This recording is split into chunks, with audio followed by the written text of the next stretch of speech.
বঙ্গবন্ধুর প্রতিকৃতিতে পা দিয়ে ফুল, পুলিশের হাতে গ্রেপ্তার এক যুবক। এই আনোয়ার টিভি, তোর কি খাই দেয় কাম নাই রে ভাই? হ্যাঁ, তুই আমার পিছনে লাগিয়েছিস কি জন্যি? তোর পিছনে আমি কবে লোক দিছি? পাতে নাই, ও না, পা দিয়ে লোক দিয়ে ভাই। তোর পিছনে যে ভাই আমি কবে লোক দিছি আমাকে সেদিক ক। এই শুনি যে পা দিয়ে হ্যান্ডেল মারেছে মিরাজ আফ্রিদি, এই শুনি যে বউয়ের গায়ে হাত তোলেনি কোনোদিন মিরাজ আফ্রিদি, আবার এই নিউজ করিস ডাক্তার ইউনূসের চাই আমার হাতে দেশ দিলে দেশ ভালো থাকবি, আবার এই শুনি যে অস্ত্র হাতে গ্রেপ্তার মিরাজ আফ্রিদি। ওরে বাইরে ভাই, যখন তো এই পোস্টটা করছিলি যে অস্ত্র হাতে গ্রেপ্তার মিরাজ আফ্রিদি, আমার এলাকার লোক মানে ফোন দিয়ে পাগল হয়ে গেছে। আর যারা আমার শত্রু আছে, আমার এলাকার কিছু কিছু শত্রুরা মানে সেই খুশি যে না, ওর যদি হাত নাই, ও পুলিশ ধরে লেগেছে, ভালোই আছে।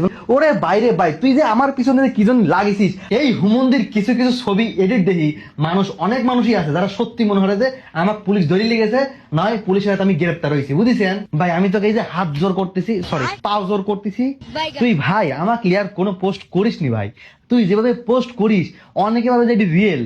ভাই তোর দুহাই লাগে, তো কি করলি তুই আমার কাছে কয়া দে, তো কি করলি ভাই? তুই আমাকে আর কোনো পোস্ট করবি না। এই আনোয়ার টিভি আর এই মিরাজ আফ্রিদির কথা শুনে এরা যে কি শুরু করছে, ওদের কথা শুনে ভাই ভিডিও দেখতে দেখতে হাসতে হাসতে পেট ব্যথা হয়ে যাচ্ছে, পেটের নাড়ি মনে ফেটে ফুটে যাচ্ছে।